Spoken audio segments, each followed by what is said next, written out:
Shalom à tous, c'est la sœur Paul-Marie de la Fraternité Clé de David. Je bénis le Seigneur de vous retrouver dans cette 6e vidéo de notre 6e jeudi de la série « Comprendre et activer le miracle de Dieu dans ma vie ».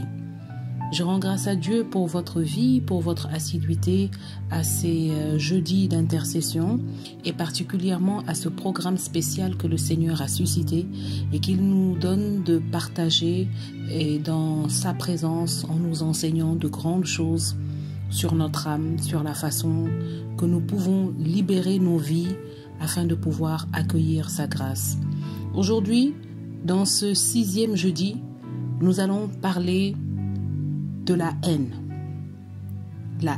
la rancune, ce qu'elle fait dans notre vie et quel est le remède qui peut détruire cette haine, nous libérer et nous rendre capables d'accueillir la grâce de Dieu, le miracle de Dieu qui ne trouve sa place que là où il y a de l'amour.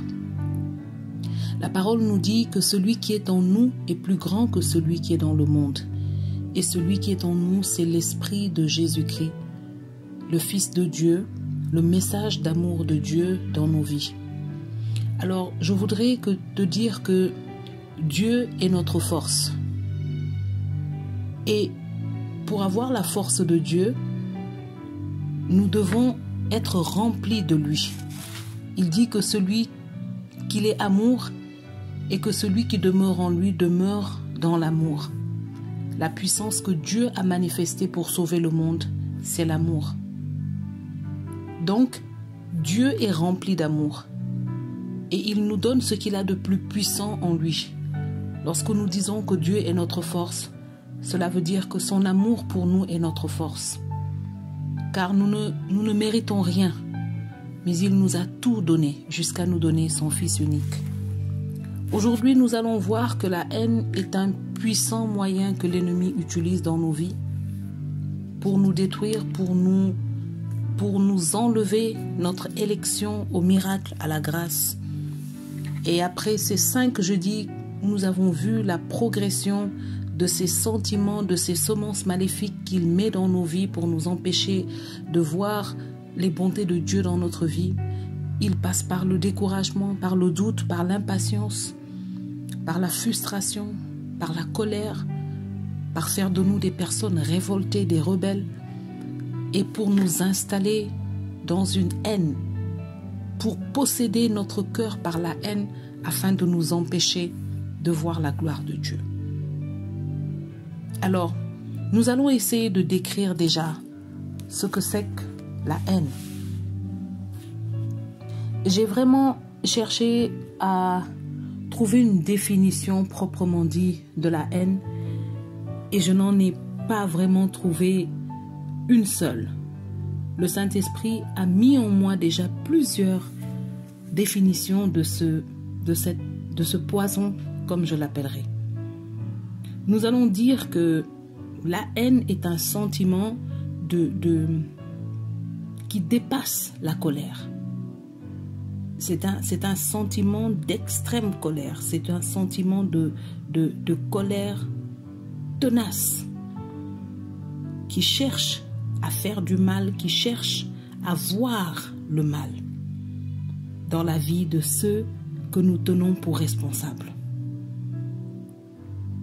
La haine n'est pas simplement la colère passagère. La haine, c'est lorsque notre cœur n'arrive plus à lâcher. C'est lorsque, sans le vouloir, notre âme attend la vengeance. C'est lorsque nous voulons voir notre justice s'accomplir. La haine est un sentiment qui est là pour nous rendre en fait méchants. Et cela dans le but simplement de nous rendre prêts, disposés pour les œuvres du diable. Aucun sorcier ne peut nous atteindre quand notre cœur est rempli d'amour. Aucune sorcellerie ne peut nous vaincre lorsque notre cœur est bon. Alors, lorsque Satan sait que c'est une force des enfants de Dieu, il s'évertue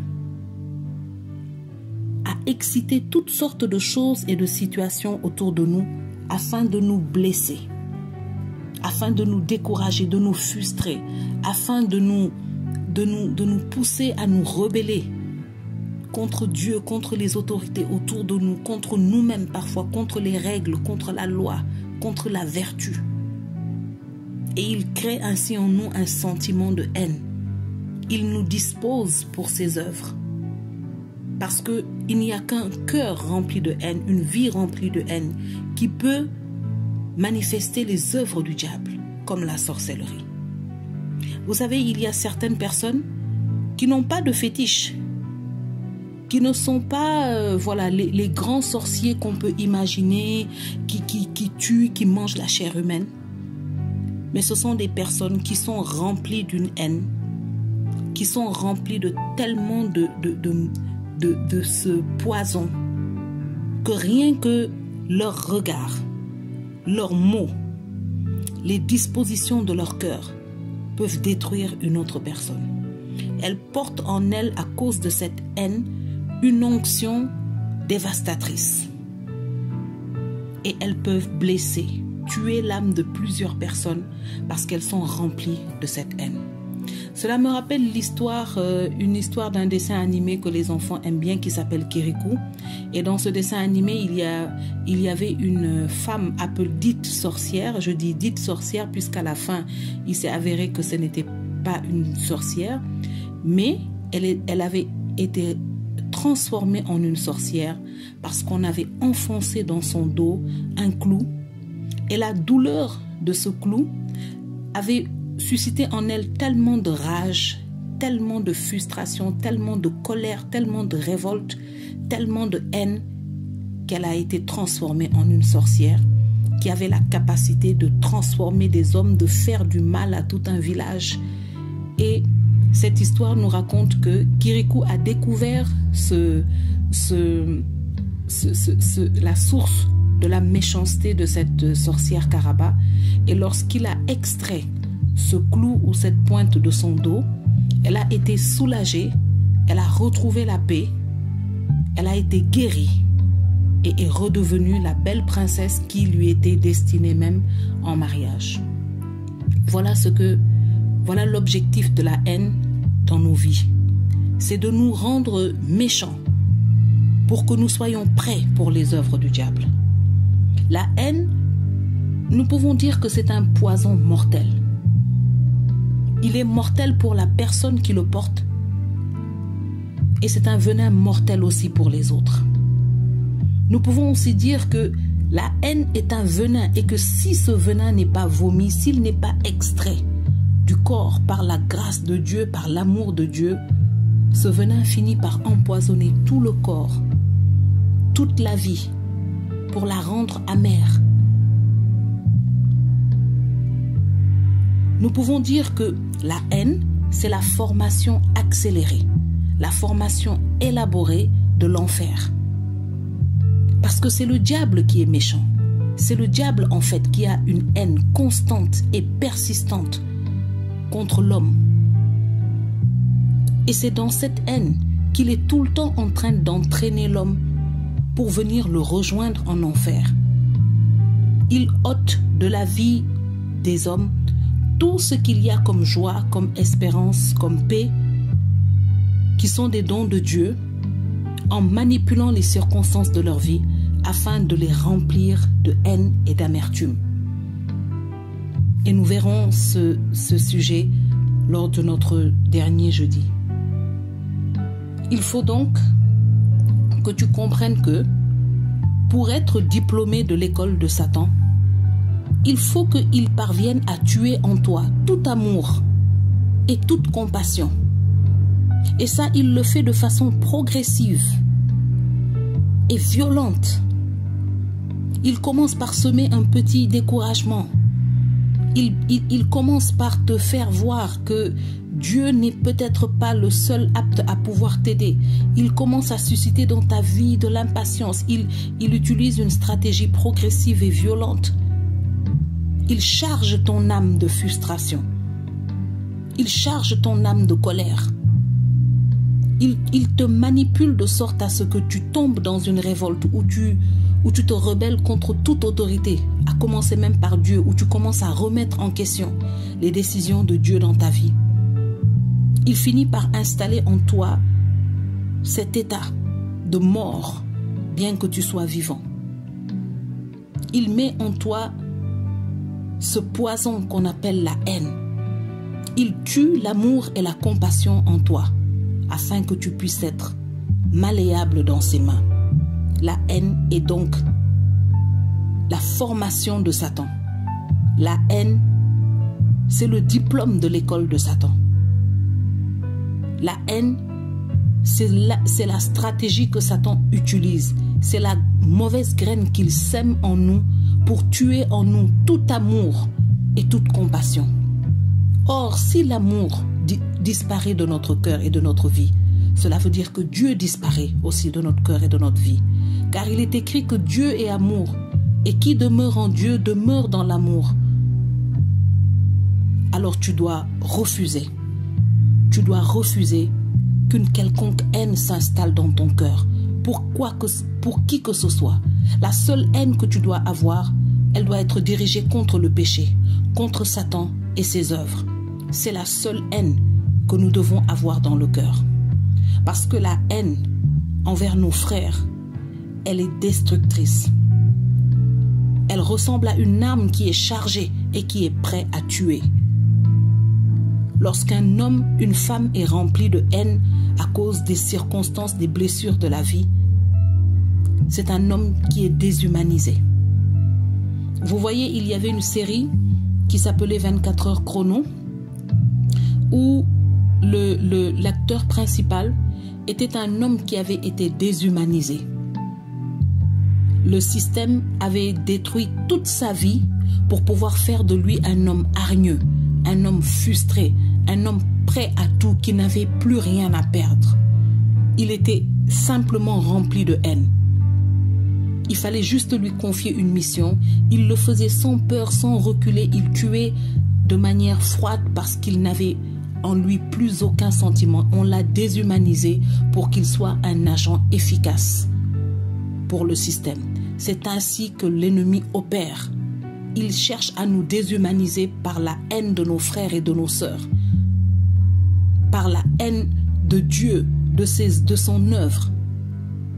Il cherche à ôter de nous ce don, cette puissance que Dieu a mis en nous, cette puissance qui est lui-même, qu'il a déversée en nous par le Saint-Esprit. Il cherche à nous déshumaniser. Et nous devons refuser. Nous devons refuser que notre cœur, que notre vie soit envahie par cette haine. Et je voudrais à ce propos te parler un peu de la vie du patriarche Joseph. Joseph est issu d'une famille où la haine s'était installée depuis longtemps. Mais une haine qui s'est installée à cause de circonstances malheureuses, de déceptions, de mensonges, de tricheries.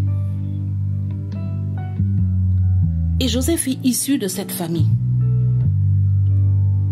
La première femme de son père, qui est aussi sa tante, était une femme remplie de jalousie, de rancune, de blessures vis-à-vis et de son père et de sa sœur et de l'époux qu'elle avait, parce qu'elle a été comme vendue.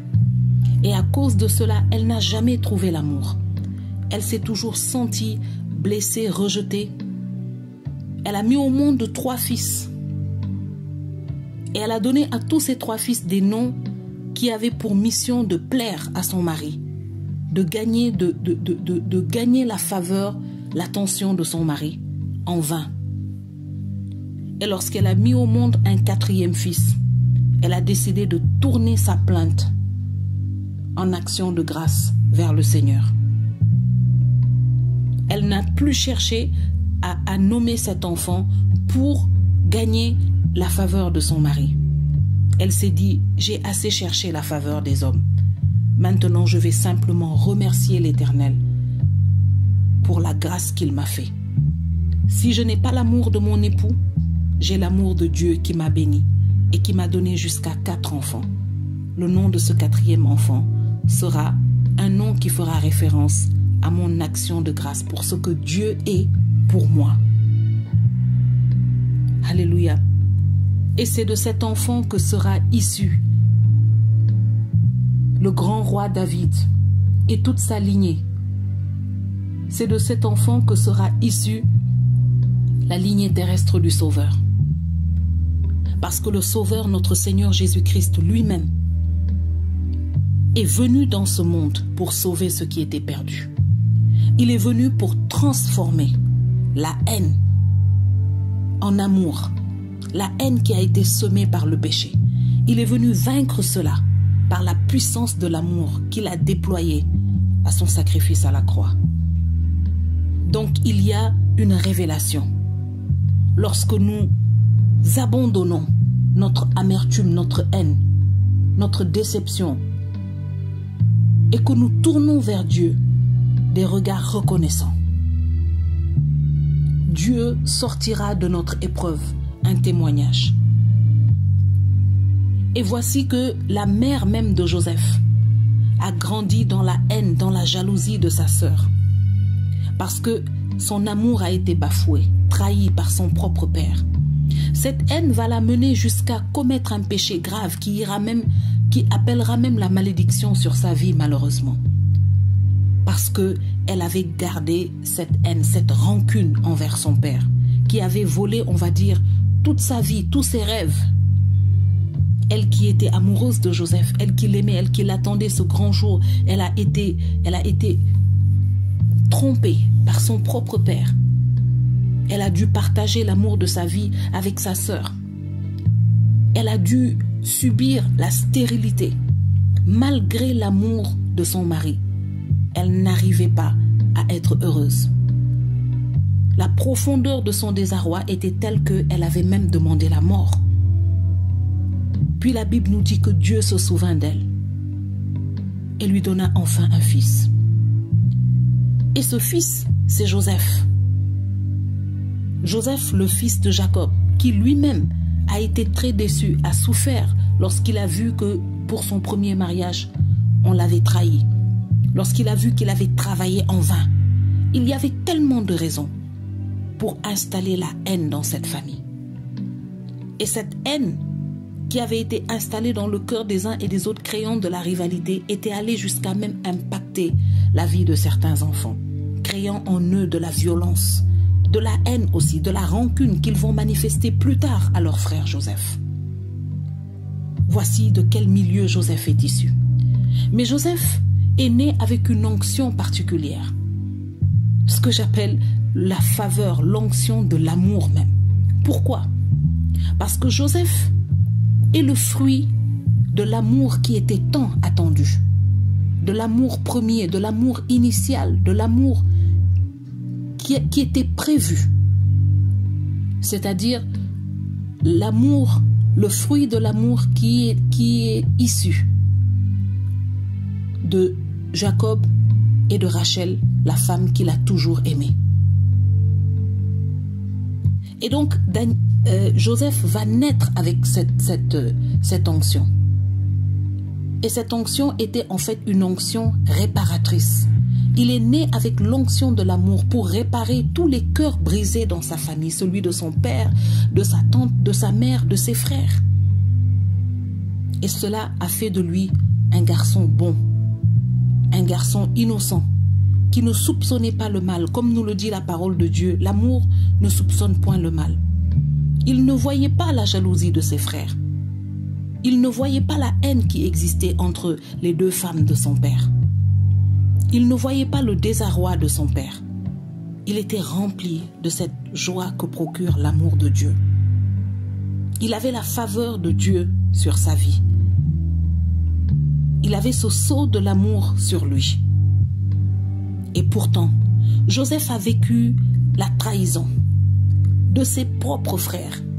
Il a été dépouillé. Joseph a été dépouillé par ses propres frères. Il a été dépouillé de sa tunique prophétique que son père lui avait donnée parce qu'il était véritablement le préféré. L'enfant tant attendu de l'amour original entre Jacob et Rachel. À cause de cette haine de ses frères, à cause de cette semence, de ce poison qui était semé dans cette famille par les intrigues de Laban et de tout ce qui s'est passé par la suite. Jacob a subi les frais de cette haine. Il a été dépouillé, trompé, vendu par ses propres frères. Ils l'ont dépouillé de sa tunique. Ils l'ont jeté dans un trou. Ils l'ont vendu comme un esclave. Hors de sa terre, Jacob a perdu sa famille. Il a perdu les traces de son petit frère, de son père qu'il aimait tant. Il avait cette déception de voir que ses frères, de qui il n'a jamais soupçonné le mal, étaient capables de faire une telle chose. Il a connu la déportation, la solitude, le dépaysement, de se retrouver, lui, le fils préféré, dans une situation d'esclave, vendu comme rien, perdu dans un pays étranger, traité comme un esclave, lui, le fils bien-aimé de son père, lui, le fruit de l'amour tant attendu entre son père et sa mère. Mais tout cela n'a pas ravi ce don divin qui était en lui et qui était pour une raison. Là où il est parti, Dieu lui a fait grâce. La Bible dit que partout où Joseph allait, la grâce de Dieu était avec lui. Et il réussissait tout ce qu'il faisait. Et cela lui valait encore la convoitise et la jalousie de son entourage. Il est passé de trahison en trahison. Il a vécu l'humiliation dans la maison de Potiphar. Il a vécu l'injustice dans la maison de Potiphar. Il a été mis en prison étant innocent. En prison, il a aidé des personnes, dont l'une a été rétablie dans ses fonctions et l'a oubliée pendant au moins 2 ans. Mais dans tout cela, le dépôt, la force de Joseph, l'onction de Joseph, c'était la présence de Dieu, l'amour qui était dans son cœur, qui n'a jamais été détruite par la haine de tous ces événements. Voici le secret et la force de Joseph. Pourquoi je peux dire que c'est un secret, c'est le secret de la persévérance, de la force, de la victoire de Joseph. Parce qu'au moment où il avait la possibilité de se venger, de rendre le mal pour le mal, de vomir ce poison et de tuer tout ce qui était à l'origine de cette haine, de cette rancune en lui. Non, Joseph a donné la gloire à Dieu, a fait du bien à ses frères, à son père et à tout le peuple d'Israël. En Genèse 50,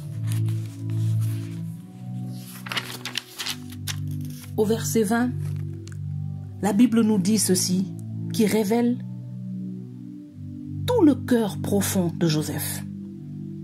Lorsque ses frères découvrent qui il était, lorsqu'ils sont tout tremblants de peur, de culpabilité, de tristesse, il leur dit: vous aviez projeté de me faire du mal, mais par ce que vous avez fait, Dieu a projeté de faire du bien en vue d'accomplir ce qui se passe aujourd'hui,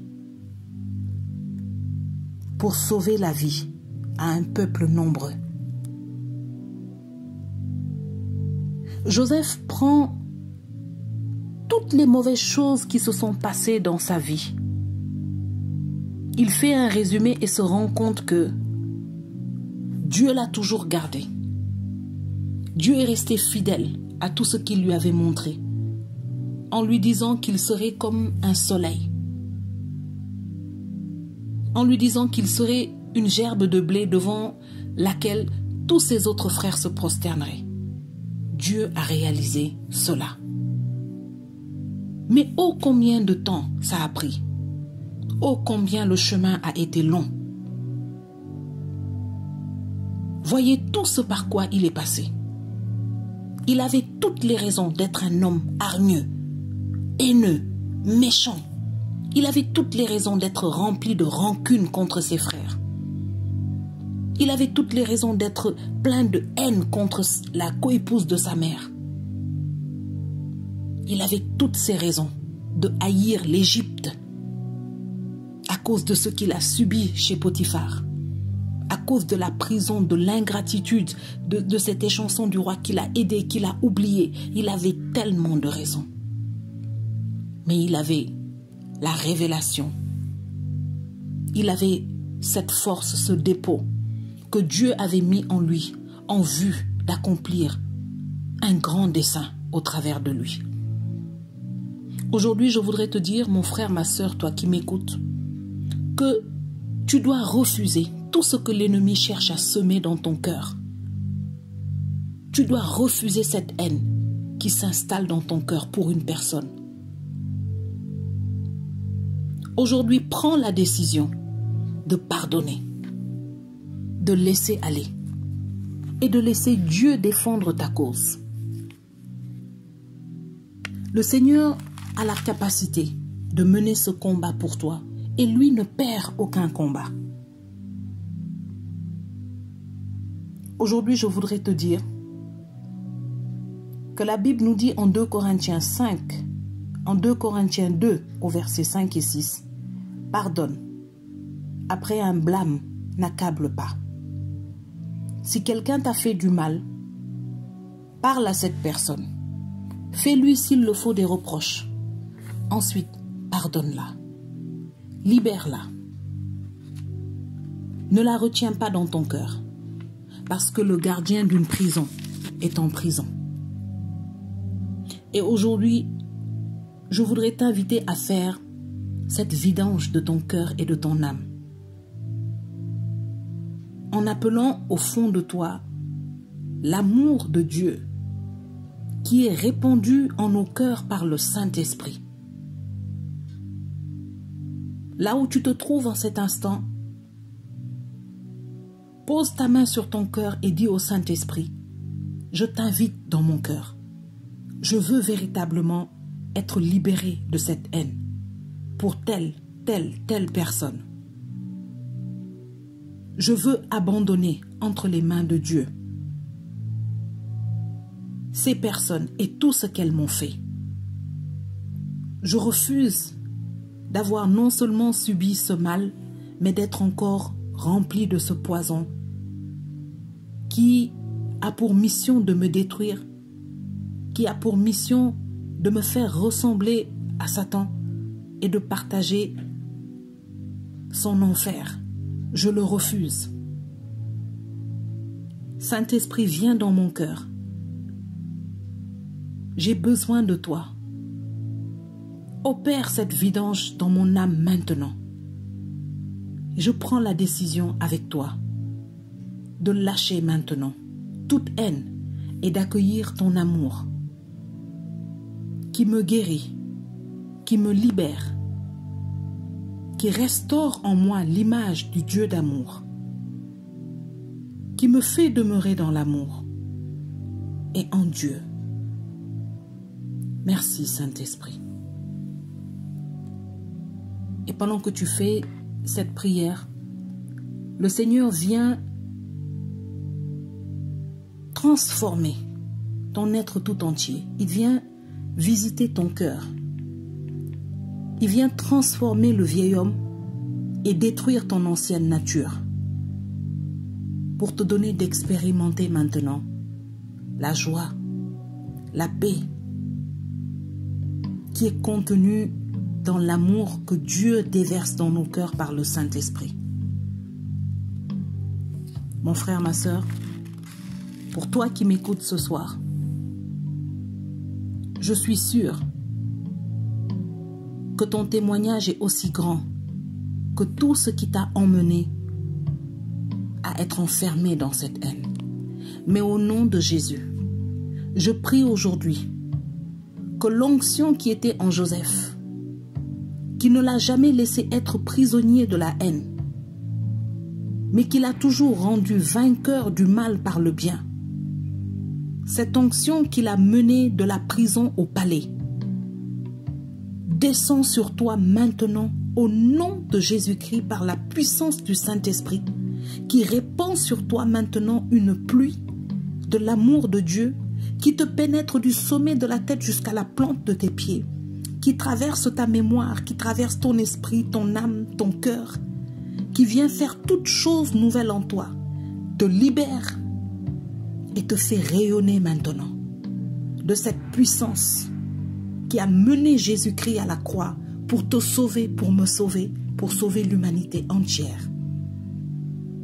Et rien n'a pu résister à cette puissance, ni la mort, ni le péché, ni Satan. C'est pourquoi aujourd'hui, dans le nom de Jésus, je proclame ta libération de toute semence de haine, de toute prison de haine. Tu es libéré au nom de Jésus-Christ de Nazareth. Reçois cette libération par le Saint-Esprit. Reçois cette libération par le Saint-Esprit. Dans le nom de Jésus-Christ de Nazareth, j'ai prié. Amen. Merci Seigneur. Merci pour ta paix. Merci pour ton amour. Merci pour ta restauration. Merci pour ta grâce.